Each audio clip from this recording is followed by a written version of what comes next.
Okay, well, welcome to Click Happens, everything cybersecurity and cyber insurance.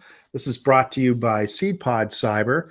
We are a cyber insurance underwriter that works to help companies, managed service providers, and others within the cybersecurity solution space help to make sure that they're covered and their clients are covered. My name is Doug Kreitzberg. I'm CEO of SeedPod Cyber, and I'm pleased to be joined by two people who are a lot smarter than I am.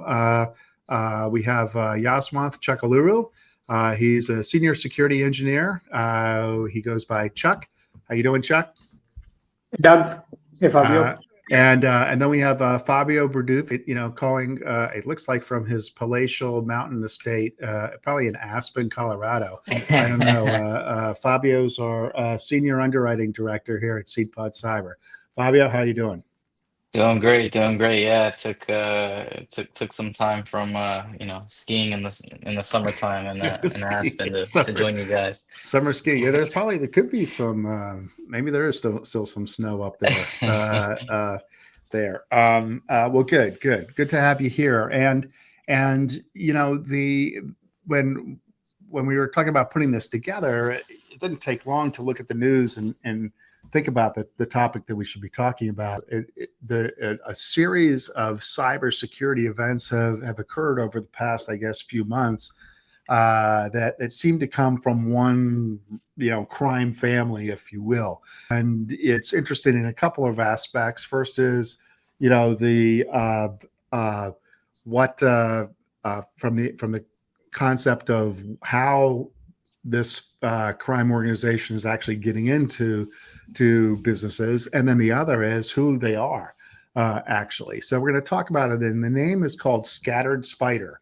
And I don't know if this was the first time that we heard about them, but it was really when the British, I think it's department store, is that right? Marks and Spencer, they were attacked.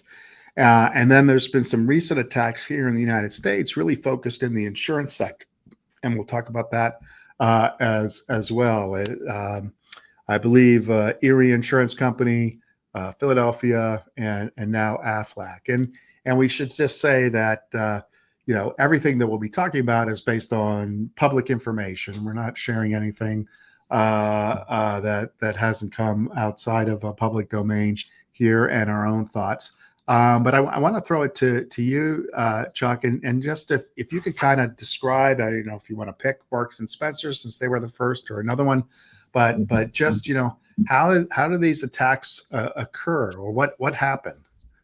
Sure. Thanks, Doug. So I'll just go into a little details about Scattered Spider, who they are, and then talk about the type of attacks that they focus on, and then we'll go into specific instance like Mark and Spencer, what happened there, and what their typical process around how they compromise systems. So Scattered Spider, based on the information that's publicly available, is an organization. One thing that's really interesting is they have a lot of hackers or activists that are basically really young at age. So based on what the research that we've done, they were basically part of Anonymous before. Initially, they were or they were attacking websites, defacing them, nothing major at that point, but of late they've been focusing on trying to impact human risk. So basically using users within organizations to compromise and obtain credentials. So these are, Chuck, you mentioned these are young. So what are we talking about? Are these, kids in their parents' house in the basement? They think they're playing Minecraft or something, and they're actually hacking in and stealing billions of dollars? Is that what's going on? So yes and no. So a lot of these organizations, a lot of these kids are individuals, but they work in groups. They have relationships with different hacking groups like Dragon Force, Black Cat, who they use, or they leverage their ransomware scripts to basically exploit different systems. But going back to your point, Yes, most of these folks are, I think they're probably in their teens or early 20s. And that's what we know based on the information that's available. So these are the kids that their parents are saying, I don't know why Johnny doesn't go out and get a job. He's a lazy so-and-so. When I was his age, I was out there mowing lawns. And meanwhile, Johnny's in the basement, he's hacking in and, with hundreds of millions of dollars split between a few buddies, right? True. Wow. Not to say that that's what you want to do, but and how do these guys, like, how are they communicating? Because obviously they can't be communicating through, are they communicating through email? And, that, to be honest, I don't have or we don't know information around that, but I'm pretty sure there are different tools like Signal, which is pretty popular amongst a lot of hacking groups where information is exchanged. There's no control over, there's no oversight over what type of communication goes through on those type of channels. So I think there's obviously the dark web, which is another great source of communication for all of these groups. But I'd say I wouldn't be surprised if they're using WhatsApp or Signal or any other communication channels. Actually, going back to the point, to that question, I did read as part of the research that the tools that they use for ensuring that the scripts are run properly, or their process that they use are based on the tools that we typically use, like Azure, VMware. There's a lot of Google use as well. So they're using the infrastructure that's available with the expansion of cloud and AI. So it's really interesting how they approach. That's crazy. And so these teenagers or whomever, what did they do? Let's pick Marks and Spencer. So what did they do? How did they get in there? Sure. With regards to Mark and Spencer's, what had happened was Mark and Spencer's uses a consulting firm called TCS, which is a global leader in consulting services. They do a lot of work for several clients, both in the US, UK, as well as in India. And so they apparently reached out to an employee pretending that they were service desk from service desk of Mark and Spencer's, and they asked them for their MFA code. The employee thought that, okay, this is a legitimate request. And based on that, he provided that credentials, which they used to basically compromise his account and got in. The interesting fact here is that they were only, like, once the credential was compromised, they usually, it only takes very limited amount of time to basically for that group or individual to basically download or upload ransomware software that they've purchased or they're using from their partners like Dragonfly, Black Cat, who actually provide ransomware as a service. And that is uploaded. Then there's obviously lateral movement. And with Mark and Spencer's, I believe it was mentioned that they actually gained access to the domain controller, which is basically your one of the most important crown jewels with regards to your IT infrastructure, where all of your hash credentials are stored. That's where all the data, all the identities are, right? Exactly. Right. And so they got into that, and basically, and you mentioned ransomware as a service. So and instead of downloading Hulu, they downloaded Black Cat ransomware, and they pay a subscription fee or they pay something, and then they're able to use that ransomware kit to deploy, and maybe the ransomware maker gets a little spiff off of whatever they make, right? And just going back to that point, one more interesting fact about these ransomware as a service groups is that they do offer a lot more than just the actual executable. So what they do is they do offer services like, hey, we will negotiate on your behalf. We will be posting any of the data that you receive on the dark web. So it's basically all you have to do is you bake in, and once you upload your payload, everything else is managed by us. Think of it as a very complex service where everything is broken down. Now you don't have to worry about your communication or the publicizing what you've done. Everything is taken care of. So all the back the group. room. Right. It's just amazing there. And this was the Marks and Spencer was $100 million. I mean, we're not talking, some change here. These are big dollars that at least they're claiming their loss, right? Mm-hmm. So I believe with Mark and Spencer's, the $100 million value comes from the claim that Mark and Spencer's, based on their insurance coverage they had submitted.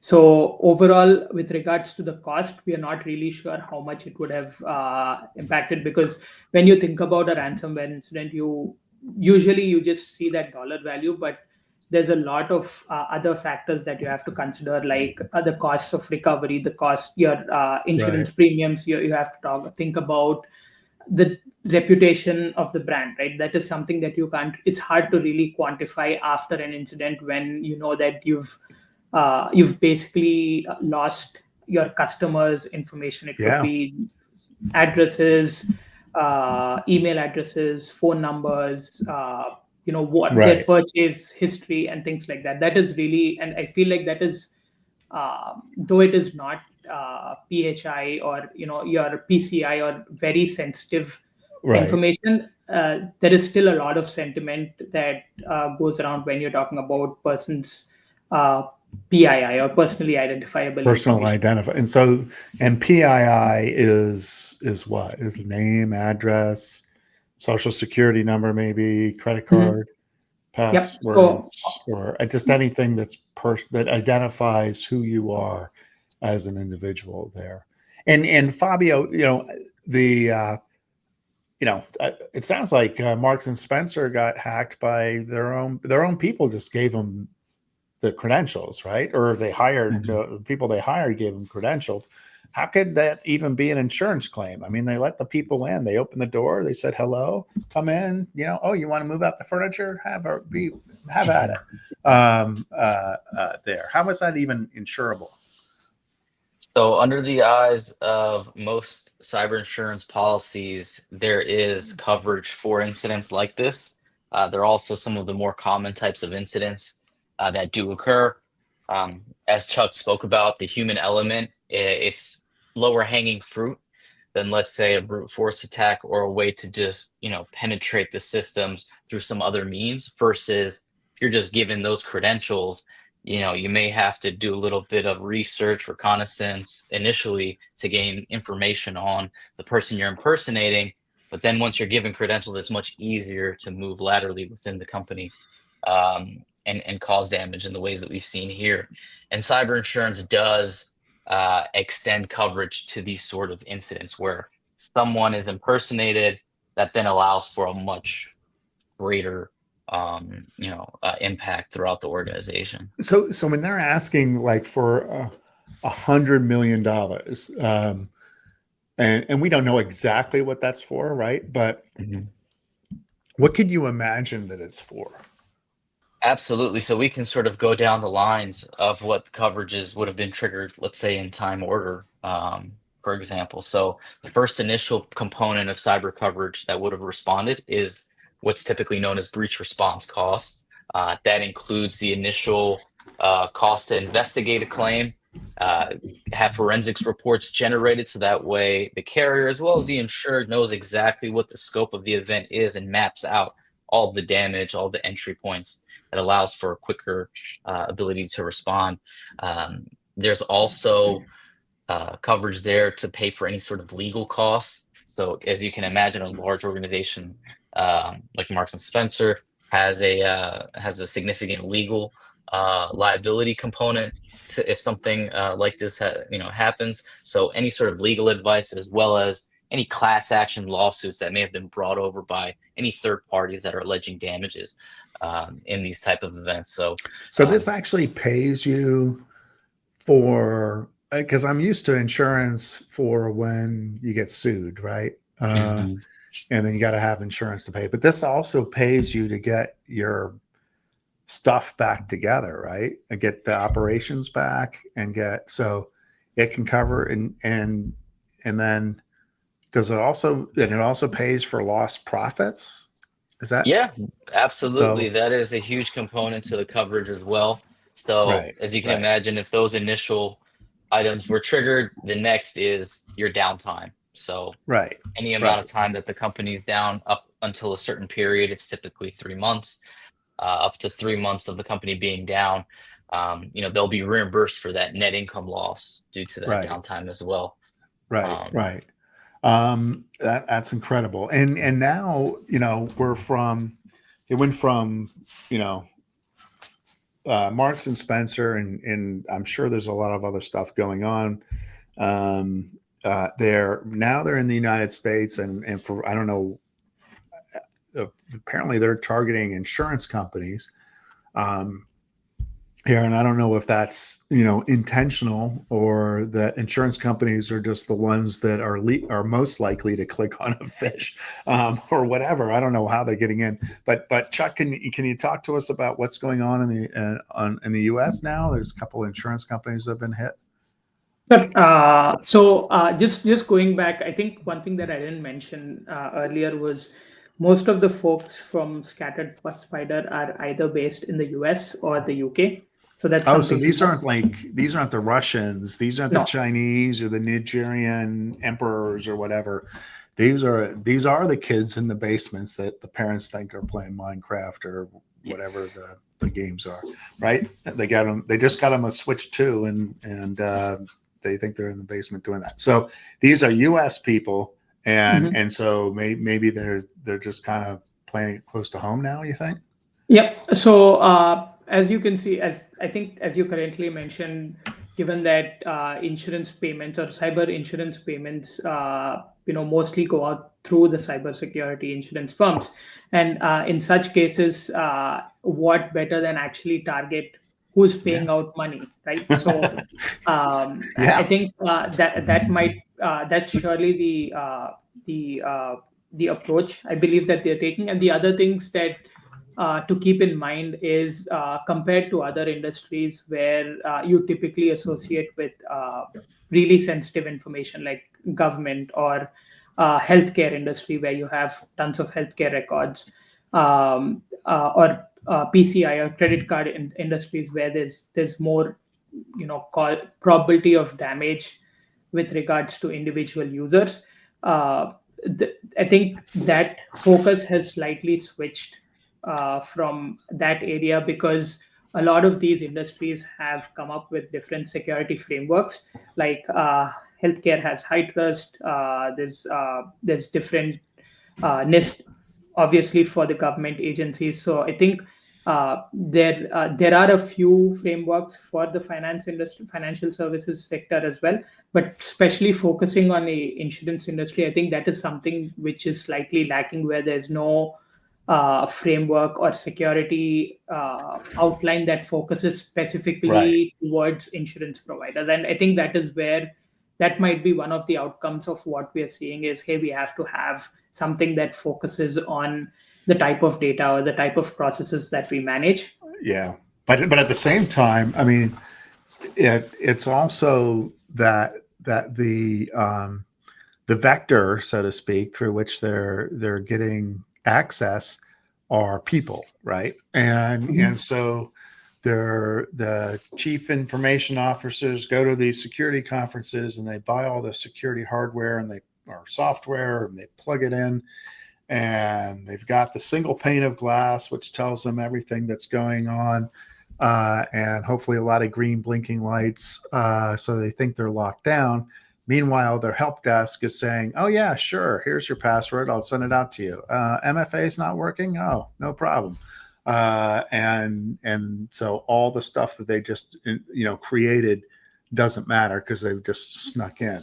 And I'm being overly generalizing there, but what does that say about where we are in terms of thinking about security, and where should businesses be thinking about security beyond maybe what they've been thinking about so far? Sure. So, with regards to the Mark and Spencer or this specific type of ransomware incident, so it could have been prevented if the help desk basically validated the credentials of the user.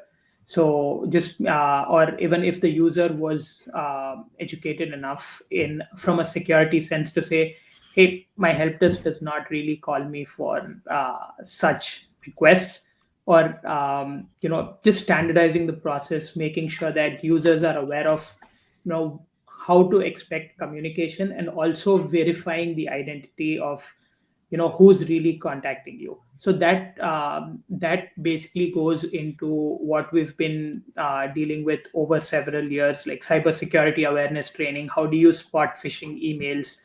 And so with and one more new thing or new trend that we're seeing these days is human risk management, which basically focuses on the individuals rather than the threat vectors. So you're focusing Right. on making sure that individuals understand or are able to identify these types of risks proactively. You reward individuals in a way that you have proper programs that incentivize users who are proactively identifying these issues, or Right. and also, so I think it's more than security controls or processes.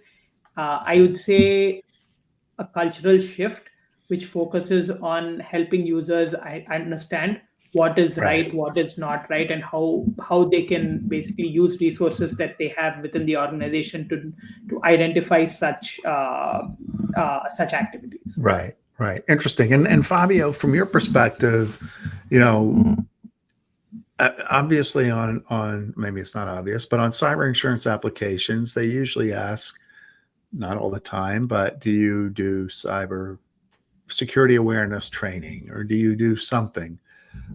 Right. And I think we could probably may agree. Not a lot of carriers pay a lot of attention to that when they're pricing or selecting risk. Do you think, given and Scattered Spider is just one example, but given the prevalence of this type of these type of threats and the way that they're getting in, and the fact that year after year after year, human risk represents 85% of the way that the carriers are going to change how they underwrite?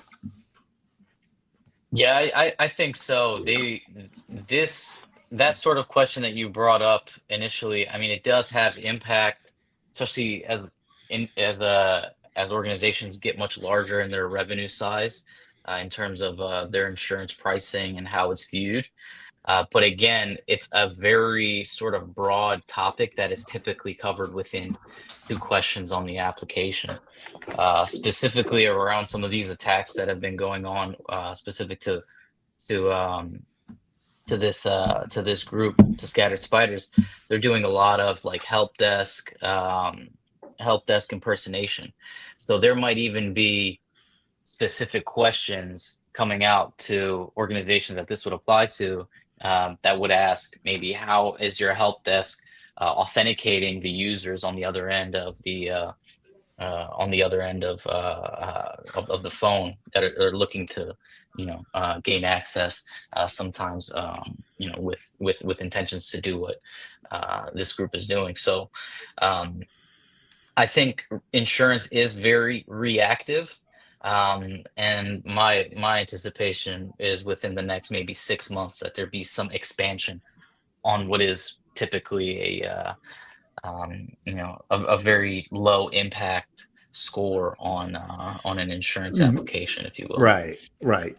Yeah, and this won't be the last time we'll talk about human risk. It is a Hmm. soft and squishy and underwriting likes, yes or no answers Yep. Yep. here. I think from the standpoint of it's good that if you have insurance and something like this happens, you stand being covered. We'll talk more about times where you have insurance and you still may not be covered on a future episode. But here, I think also the point that if you're not really focused on, helping the people and the organization, understand what these risks are and the impact, then you're kind of leaving yourself wide open, regardless of other things, probably good things that you're doing from a security standpoint. But we're right up against it, so we could talk a lot longer about this. And I really appreciate Chuck, your insights. Fabio, thank you so much for joining, and we'll be talking soon.